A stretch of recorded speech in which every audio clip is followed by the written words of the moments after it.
On my 28th birthday, I got a text from my mother that simply said, "We no longer consider you family." Not a call. Not even a reason. That same night my dad blocked me. My brother unfollowed me on everything. And the worst part, I didn't even do anything wrong, unless loving the wrong person counts. I grew up in a small town in Ohio where people still leave their doors unlocked at night, and everyone knows who lives on every block. My family lived in a white house with green shutters at the end of a quiet cul-de-sac, the kind of place where the sound of a lawnmower on a Saturday morning was as normal as birdsong. My mother loved her hydrangeas, my father fixed everything with duct tape and prayer, and my older brother Jonathan was the local high school football star. We went to church every Sunday, no exceptions. Rain or snow, flu or final exams, my mother would have us all dressed and ready by 9 a.m. sharp.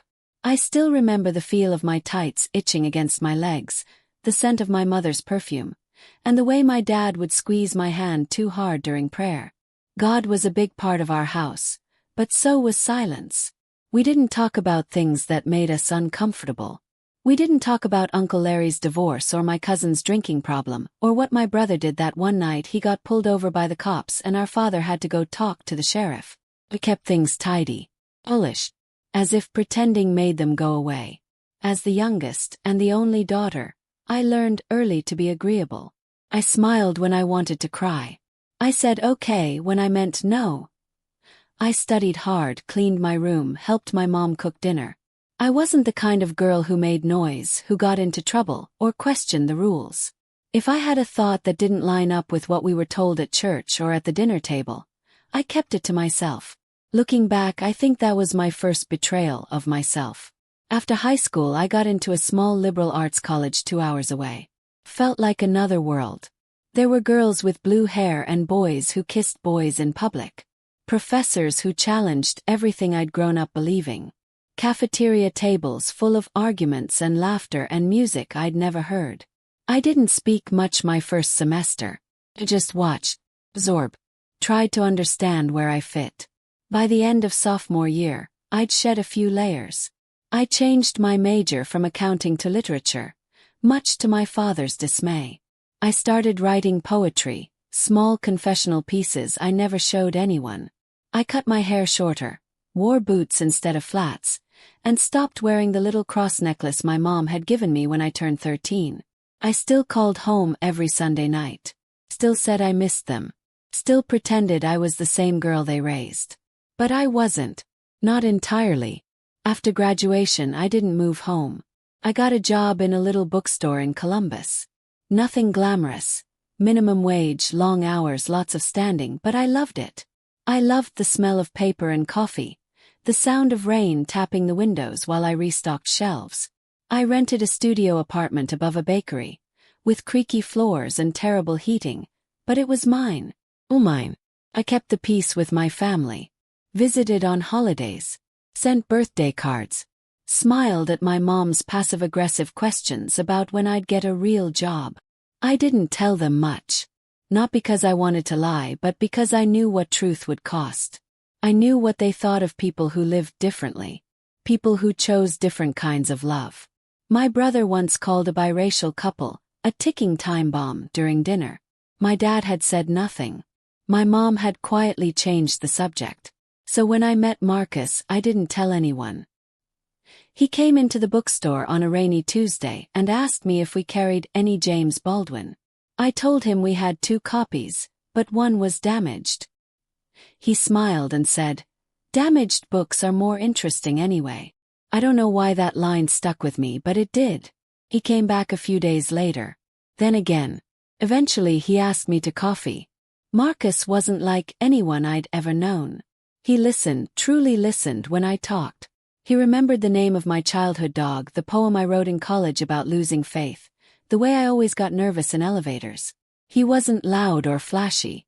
He was warm, grounded, kind, and he was black. The first time I realized I loved him, I also realized my family never would. I kept our relationship a secret for almost a year. It wasn't shame. I was proud to be his partner. It was fear. Not of him. Of them. Of what they'd say, how they'd twist something beautiful into something dirty. When I finally decided to introduce him, it wasn't out of courage. It was out of exhaustion. I couldn't live two lives anymore. Couldn't keep lying by omission, dodging questions, pretending. I told my mom over the phone. She went quiet for several seconds, then said, "Are you sure this is what you want?" She didn't ask his name. That Thanksgiving we drove to my parents' house together. Marcus wore a button-down shirt and brought a bottle of wine. He offered to help with dishes, complimented the turkey, laughed politely at my dad's jokes. My brother barely spoke to him. My mom only talked to me. That night I cried in the car all the way back. Marcus just held my hand and said, "It's not about me. It's about what they refuse to see." And maybe he was right. But it still hurt like hell. Started with silence. After that Thanksgiving, the phone calls from my mother became less frequent. No more Sunday check-ins, no texts about new recipes, no updates about her garden or what Aunt Maggie said at church. At first I told myself she was just busy. I even left her a voicemail, chirpy and upbeat. "Hey Mom, just checking in. Hope everything's okay. Call me back when you can. Love you." She never did. A week turned into 2. Then 3. Then Christmas came and went. No invitation. No mention of our usual ham dinner. No little card in the mail like she'd always sent before. I sat on my couch with Marcus, a warm mug in my hands, and watched snow fall through the window while a Christmas movie played in the background. I tried not to cry. Failed. In early January, my brother Jonathan called.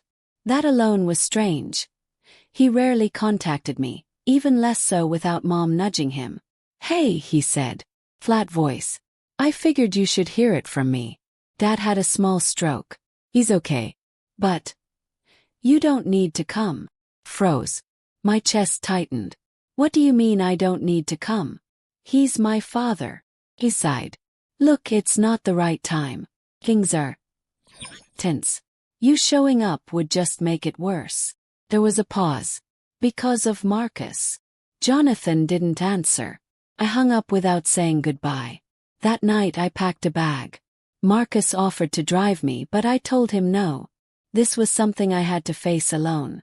When I arrived at the hospital the next morning, my mother was in the hallway, arms crossed, lips pressed tight. Her eyes scanned me like a TSA agent looking for contraband. "You shouldn't have come," she said. "He's my dad." She didn't respond. Just turned and walked into the room. Dad looked older, smaller. He smiled when he saw me, reached for my hand. For a moment I thought maybe this would be the start of healing. But then Mom said, "She brought shame into our house. She can't act like nothing happened." Dad let go of my hand. The next 2 days were a blur of awkward silences, sideways glances, and whispered conversations I wasn't meant to hear. I slept in a motel. No one invited me home. When I finally left, no one walked me out. That should have been the end of it. But it wasn't. 2 weeks later, Marcus came home from work with a strange look on his face. "Did you apply for anything recently?" I blinked. "No." "Why?" He handed me his phone. It was a screenshot. Post from a Facebook group back in my hometown. A woman I vaguely remembered from church had written a scathing rant about how certain people think it's okay to mix races and disrespect God's design. She didn't name me, but she didn't have to. The comments made it clear who she meant.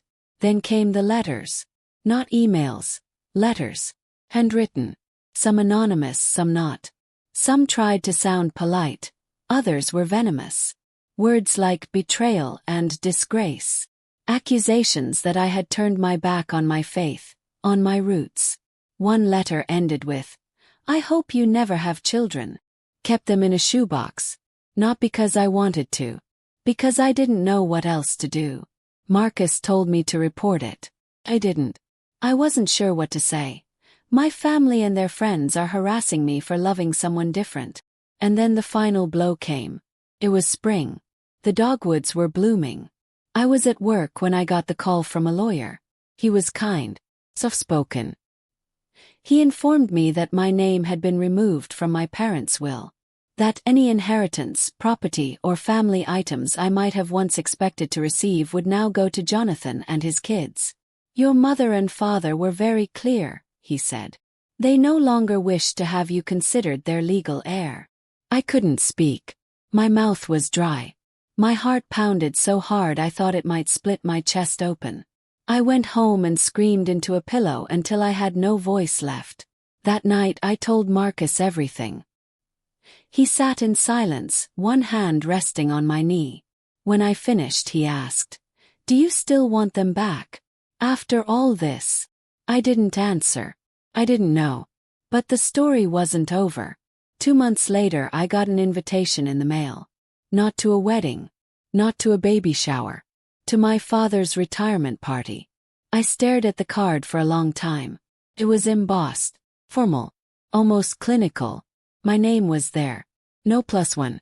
"What are you going to do?" Marcus asked. I folded the card and slid it back into the envelope. "I'm going. And you're coming with me." I bought a navy blue dress. Marcus wore his gray suit. We drove in silence. When we arrived, people stared. Some whispered. Some smiled with thin lips. My mother didn't come to greet us. My brother stood by the buffet and avoided eye contact. Then my father stood up to speak. He thanked everyone for coming. Talked about his years of service, his love for the community, his faith. Then, without warning, he said, "And I want to thank my family, my son Jonathan, my grandkids. And to my daughter who made some difficult choices, I wish you peace." I didn't clap. Neither did Marcus. As we left, my mother brushed past me. For a second I thought she might speak. But she didn't. She just looked through me. Like I wasn't there at all. And just when I thought it couldn't sting more, I saw the family photo they'd taken at the end of the event. Framed. Already posted online the next day. All smiles. My father. My mother. Jonathan. His wife. Their kids. But not me. Not even a mention. It was like I had been erased. Then came the final twist, the real twist. A year later, Jonathan's wife reached out. She asked to meet. Said it was about the kids. I was suspicious, but I went. We met at a small coffee shop. She looked tired. Nervous. "I don't agree with what your family did," she said quietly. "And I think you should know something." She handed me a folder. Inside were printouts, emails, screenshots. "Your mother paid that woman to post about you. The Facebook thing. She orchestrated it all. Even pressured people at church to write those letters. I didn't know at the time. But now I do. And it's wrong." I stared at her. My mouth dry. My heart cold. "Why are you telling me this now?" She looked me in the eye. "Because your niece wants to know you. And I won't let her grow up learning how to hate." And for the first time in a very long time I cried, but not out of pain. Out of something else. Oh. I remember the night like it had been tattooed onto the back of my eyelids, because even now, when I close my eyes, I can still see the dim kitchen light spilling onto the hallway floor and hear the low murmur of voices behind the closed door. The door I'd once believed stood between me and a family that loved me, that would protect me. No matter what I had done or who I had become, I'd stood there barefoot, trembling slightly, holding a folded letter in my hand. The same letter I had written to my mother 3 weeks earlier, the one she never responded to. The one I found torn in half in the trash by the garage earlier that afternoon with coffee grounds smeared across my handwriting like some sick metaphor. I had driven 3 hours just to speak to her, to face her, to try to understand why the woman who once rocked me to sleep now couldn't look me in the eye or answer my phone calls or even send a damn text. But as I stood there, I heard them inside. The murmurs becoming sharper. Distinct. She brought this on herself. My mother's voice, cold and deliberate, a tone she used when deciding which Tupperware to throw out. "Don't let her guilt you, Donna," my aunt chimed in. "It's all manipulation. She always knew how to cry at the right moment, get people on her side." I pressed my back against the hallway wall as if it might swallow me whole, as if I could just disappear into the plaster and spare myself the rest of what they were about to say. But I didn't. I stood there and listened. "She ruined Thanksgiving. She humiliated your father, and now what? She wants forgiveness. She should have thought of that before bringing shame into this family. Don't open that door. Donna, I mean it. The shame they were talking about wasn't something I'd stolen or broken, it wasn't even a crime I'd committed, it was simply the truth. The truth I had spoken out loud about my uncle, about what he did to me when I was 13 and then again when I was 15, how I kept it buried for years, like some twisted family heirloom passed down silently from the shadows of memory. And when I finally spoke up, when I finally screamed instead of whispered, they turned their backs, not on him, on me. I had never expected them to throw him in jail or disown him like they did me, but I thought, naively, stupidly, that maybe they'd ask questions, that maybe they'd believe me, that maybe my mother would take my hand and say she was sorry. I knocked on the door, 3 soft knocks. The talking stopped, a pause long enough for me to imagine her hand frozen on the coffee pot. My aunt's jaw clenched, their hearts pounding against their ribs the way mine was pounding now. The door opened. My mother didn't speak, she just stared at me. Her eyes flicked down to the letter in my hand and then back up again. Her lips pressed into a line so thin I thought they might vanish altogether. I tried to speak, but the words caught in my throat, tangled in years of silence and pain and the residue of hope. I held out the letter. "I came because I need to know," I said quietly, "if I'm the villain in this story just because I didn't keep my mouth shut." She didn't take the letter, she turned her back on me and walked away, and that's when I stepped inside. I didn't ask, I didn't wait for permission. I walked past the doorway into that kitchen where they sat, like a tribunal of memory, like a court where I had already been sentenced without trial. I looked at my aunt, my cousin, my older brother, all gathered around that ugly oval table we used to eat pancakes at on Sunday mornings. "I was 13, I said louder than I meant to, my voice shaking.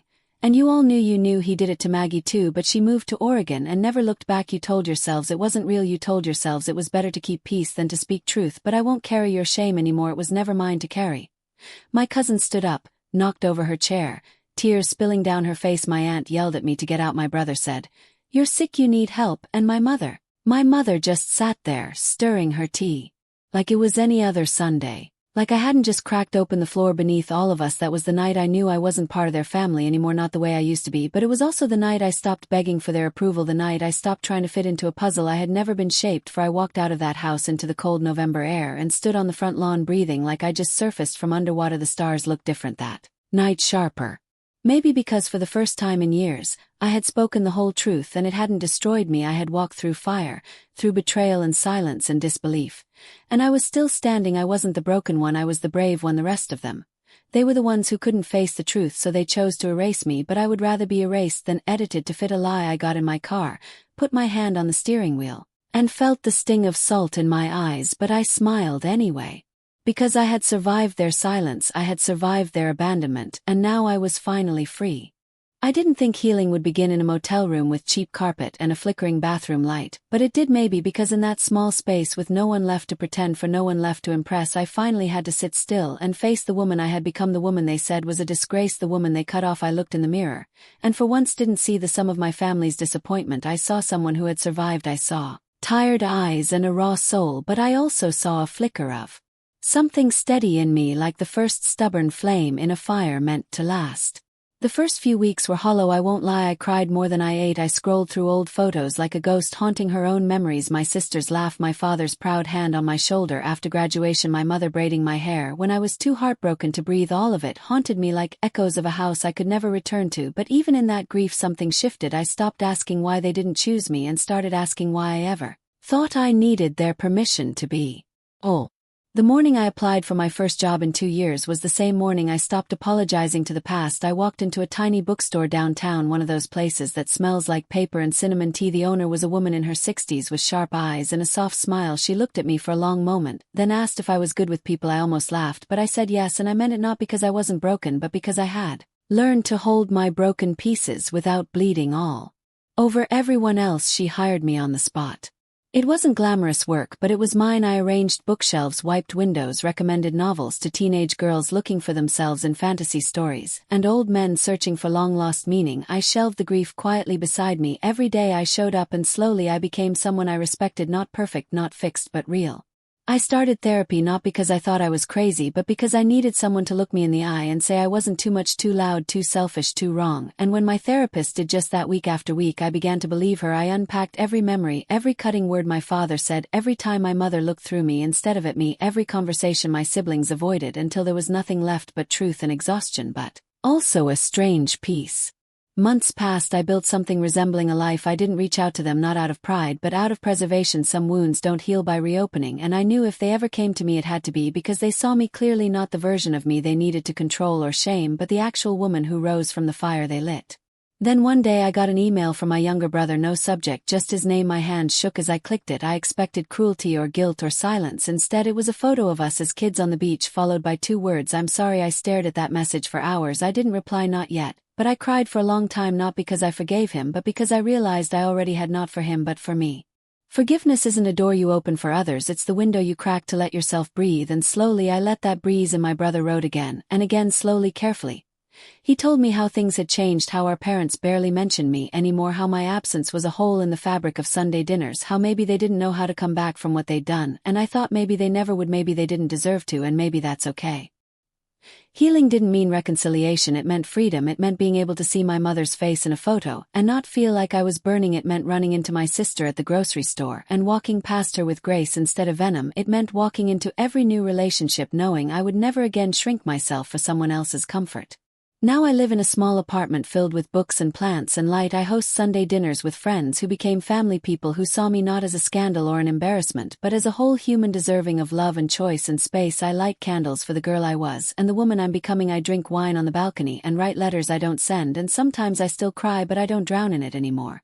They still don't dare look me in the face, not really, not yet, but that's no longer my burden. I don't live for their recognition, I don't shrink at their absence. I am here, living, breathing, building, not in spite of being disowned but because of it. They cast me out thinking they could erase me, instead they set me free. I don't know if I'll ever get them back. I don't know if my mother will ever call me by my name again without bitterness in her voice, or if my father will ever look at me and see his daughter instead of his disappointment. Maybe my siblings will forever keep me as a ghost at the edges of their perfect little family portraits. And maybe that's how the story stays. But I've learned something in the quiet. In the nights I spent alone. In the mornings I chose to rise anyway. That family is not just who you share blood with. It's who shows up when everything falls apart. It's who listens when your voice is trembling. It's who holds your hand, not because they have to, but because they want to. I built a new kind of family. Out of friends who bring soup when I'm sick. Out of strangers who became soulmates in bookstores and coffee shops. Out of the parts of myself I once abandoned just to be loved by people who never really saw me. And now I walk differently. Not softer, but stronger.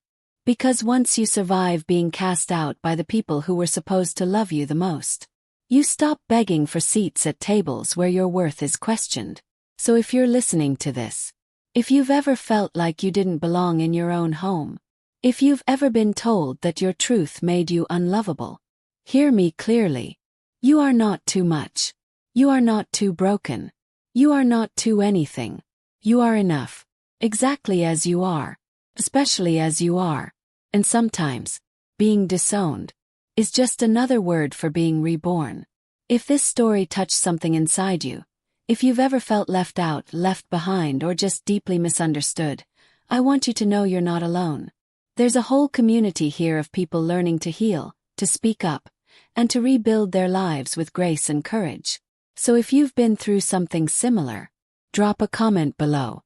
Share your story. I read every single one. And your words might just be what someone else needs to hear today. And if you found a piece of yourself in this video, don't forget to like, subscribe, and hit that little bell so we can keep walking this journey together, one story at a time. Because healing doesn't happen in silence. It happens when we speak our truth, and let others do the same.